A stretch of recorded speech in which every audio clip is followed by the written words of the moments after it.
station. Who has more leverage than Dan Hurley? Nobody. Live from the Anajar and Levine Accident Attorney Studios. The man your man could smell. Theo Dorsey is theoretically speaking. But are you a different animal and the same beast? What does that mean, Kobe Bryant? Streaming live on YouTube, here's Theo Dorsey. That opened so good, we wanted to make sure you heard it twice. And yes, I gave a call back to Jim Harbaugh, to the Harbaugh brothers, the Harbaugh family creed. Who has it better than us? Nobody. Because when we were last talking about that, it was because Jim Harbaugh won a national championship at the University of Michigan and then took his talents to the pros. We thought Dan Hurley was about to do the same. Remember just last week, it was the death of college athletics as we know it. The Lakers are getting their guy again.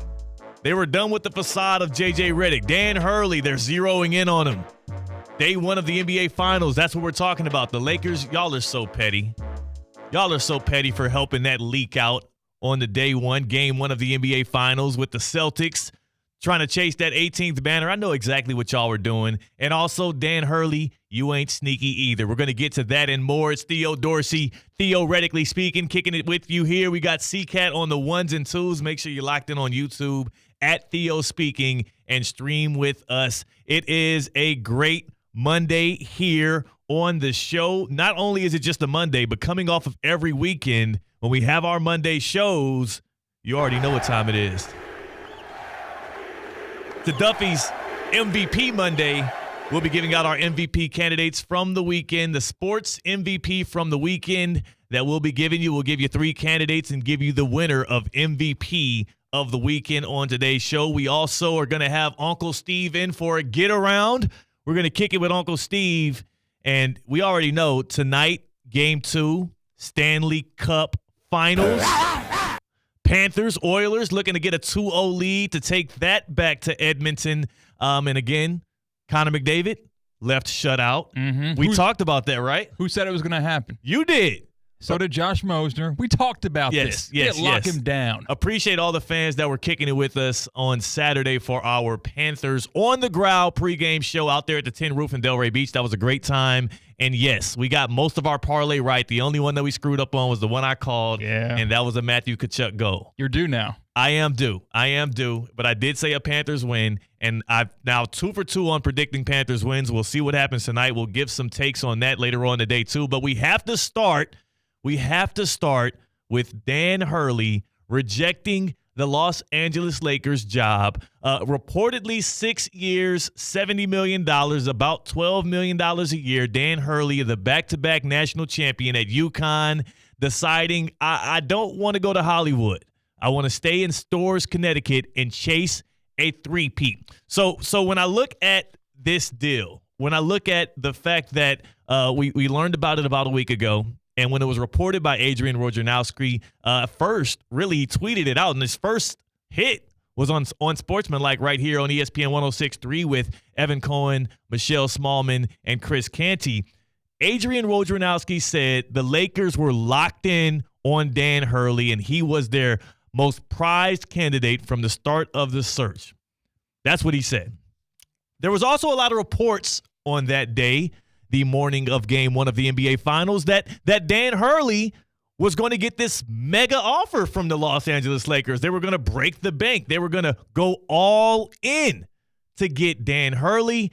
And then we found out just hours ago, not only did Dan Hurley turn the job down, it was 6 years and a measly $70 million. CCAT, you know what I could do with $70 million? I mean, I can't get up in the morning unless it's like at least 80. Yeah, you've always told me that. Yeah. That's the number. It's that $70 million.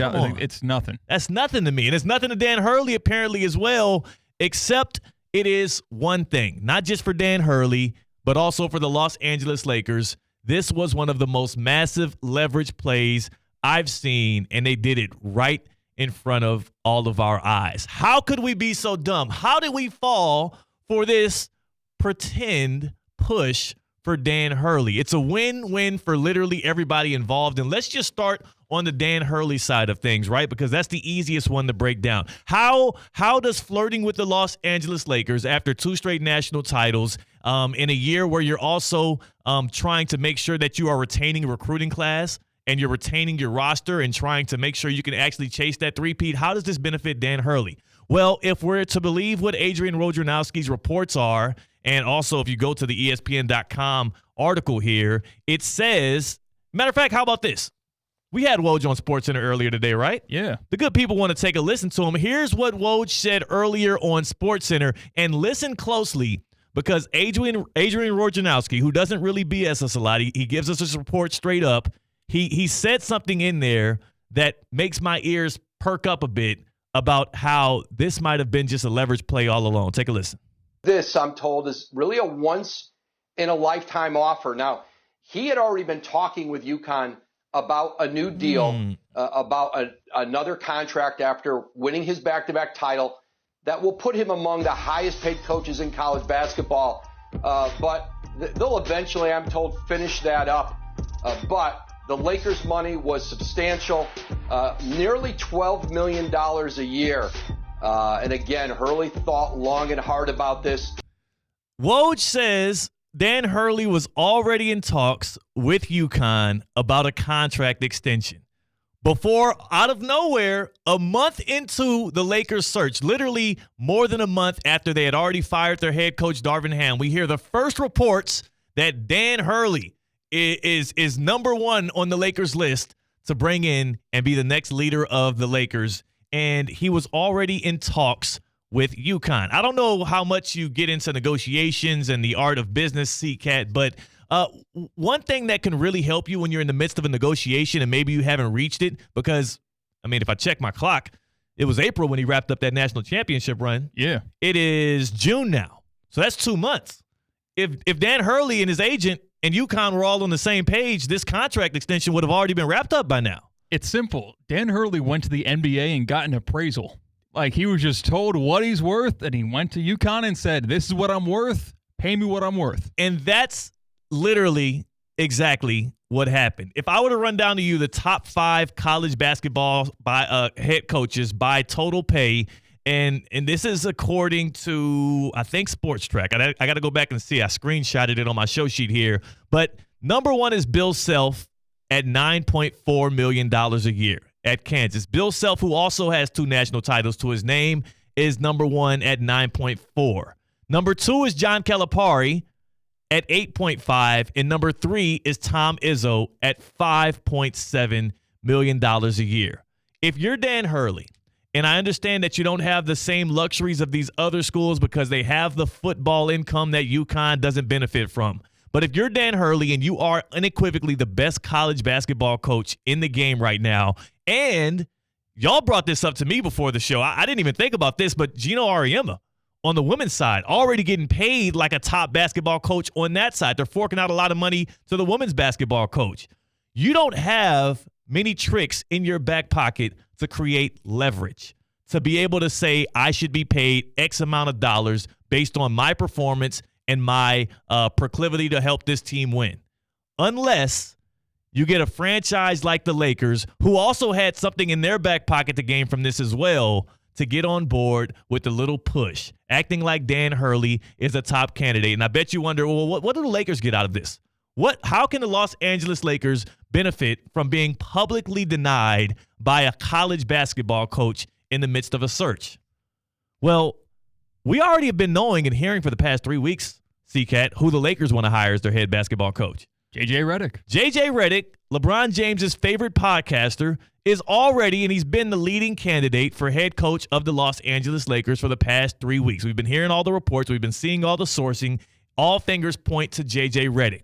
If you're the Los Angeles Lakers and you've been getting toyed with and made fun of in the public about chasing after J.J. Redick, who seems to be just LeBron James's friend, why not have a public courting of a coach that you can at least look around and say, hey, he's the X's and O's savant that you all know and love. He's the guy that won over all of the media during the college basketball run through March Madness. And also, Dan Hurley is a guy who also would be more than willing to let this thing go public because he's in the middle of a contract negotiation. If the Los Angeles Lakers really wanted Dan Hurley as their coach, they would have showed us by a bigger number than 6 years and $70 million.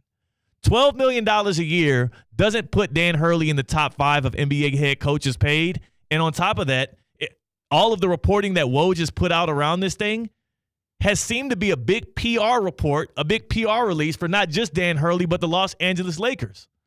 To me, this feels like one of those scenarios where both parties felt like they had something to gain. Dan Hurley can now go back to UConn and say, hey, the Lakers were willing to pay me $12 million, and I turned that down. Kentucky earlier was willing to pay me $11 million a year, and I turned that down. All I ask is you to make me the highest paid men's basketball coach in the nation by putting me right at $10 million, and all is well. And if you're the Lakers, now when you hire J.J. Redick, we don't get to get here and make fun of you because you're getting a guy straight off the broadcast booth who's not coached anybody older than 10 years old in an organized manner in his life. Now you get to say, no, well, we tried to go get James Borrega, and we tried to go get Dan Hurley, but they turned us down, so J.J. Redick is our lead guy, and we'll roll with him.